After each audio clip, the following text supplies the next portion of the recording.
नमस्कार बंधुरा आमार এই ছোট্ট চ্যানেলে আপনাদের সবাইকে স্বাগতম। আমি আজকে সামান্য একটু মুরগির মাংস আর ডিম দিয়ে আপনাদের দারুণ স্বাদের মুখরোচক একটা রেসিপি করে দেখাবো। আশা করি এই রেসিপিটা দেখার পর আপনাদের ভালো লাগবে। তো রেসিপিটা করার জন্য দেখতে পাচ্ছেন এখানে আমি একটুখানি মুরগির মাংস ছোট ছোট করে কেটে ধুয়ে পরিষ্কার করে নিয়েছি। আমি কিন্তু বন্ধুরা এখানে শুধু নরম মাংসটাই নিয়েছি। তার মধ্যে এখন দিয়ে দিচ্ছি একটা ডিম, তার সাথে দিয়ে দিচ্ছি স্বাদ অনুযায়ী নুন। এবারে এই নুন, ডিম আর এই মাংসটা খুব ভালো করে মাখিয়ে নিতে হবে।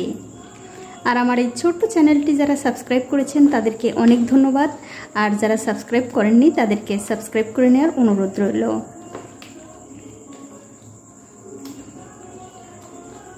দেখুন ডিম আর নুন দিয়ে কিন্তু খুব ভালো করে এই মাংসটা আমি মাখিয়ে নিয়েছি। এখন এর মধ্যে দিয়ে দিচ্ছি 1 চামচ আদা রসুন বাটা, 2টো কাঁচা লঙ্কা, একটা পেঁয়াজ বাটা, 3 চামচ ময়দা আর দিয়ে দেব 3 চামচ বেসন। আর এই বেসন কিন্তু বন্ধুরা অবশ্যই দেবেন। তার সাথে দিয়ে দিচ্ছি একটু লঙ্কার গুঁড়ো, জিরার গুঁড়ো, একটুখানি চাট মশলা, সবশেষে দিয়ে দেব একটু গরম মশলার গুঁড়ো। এবারে সব কিছু দিয়ে খুব ভালো করে মাখিয়ে নিতে হবে। তবে বন্ধুরা মাখানোর সময় একটু হলুদের গুঁড়ো দিতে ভুলবেন না। তারপর সবকিছু আবারও খুব ভালো করে মাখিয়ে নিতে হবে।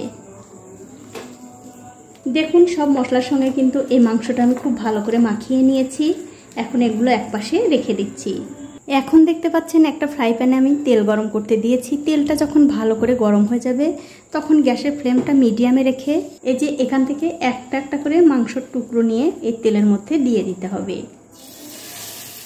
আর আমার এই রেসিপিটা যে সকল বন্ধুরা ফেসবুক থেকে দেখছেন তাদের কাছে আমার একটাই অনুরোধ, অবশ্যই আমার এই পেজটিকে ফলো করে দেবেন। তাহলে যখনই আমি নতুন কোনো ভিডিও নিয়ে আসব সবার আগে কিন্তু আপনিই দেখতে পাবেন। আর চিকেনগুলো যখন তেলের মধ্যে দেবেন তখন কিন্তু অবশ্যই একটু মশলাটা মাখিয়ে, মানে মশলার সঙ্গে চিকেনটা মাখিয়ে তারপরে দেবেন। দেখুন একসঙ্গে কিন্তু আমি অনেকগুলো দিয়ে দিলাম। এবারে আমি কিছুক্ষণ অপেক্ষা করব একদিকটা হওয়ার জন্য। কিছুক্ষণ পর যখন দেখবেন একদিকটা একটু লাল হতে শুরু করেছে তখন অন্য দিকটা উল্টে দিতে হবে। আর এরকম করে উল্টে পাল্টে একটু ভালো করে ভেজে নিতে হবে। আর এই রেসিপিটা যে যেখান থেকে দেখছেন অবশ্যই আমাকে কমেন্ট করে জানাবেন, তাহলে আপনাদের কমেন্টের উত্তর দিতে আমার সুবিধা হবে। দেখুন সবগুলোই কিন্তু আমি উল্টে দিলাম। আর এরকম করে উল্টে পাল্টে একটু ভালো করে ভেজে নেব। দেখুন এই পকোড়াগুলো কিন্তু আমি উল্টে পাল্টে খুব সুন্দর করে লাল লাল করে ভেজে নিয়েছি। এগুলো হয়ে গেছে। এখন আমি তেল থেকে খুব ভালো করে তেল ঝরিয়ে তুলে নেব। তুলে অন্য একটা প্লেটে রেখে দিচ্ছি। আর এই একই রকম করে কিন্তু সবগুলো পকোড়াই ভেজে নিতে হবে।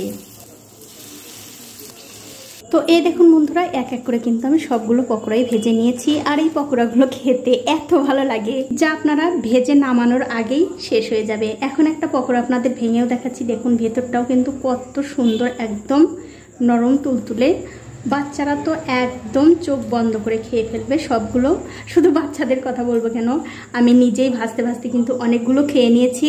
বিকেলে চায়ের আড্ডায় যদি এই রেসিপিটা বানিয়ে নিতে পারেন দেখবেন সবাই কিন্তু আপনারই প্রশংসা করবে।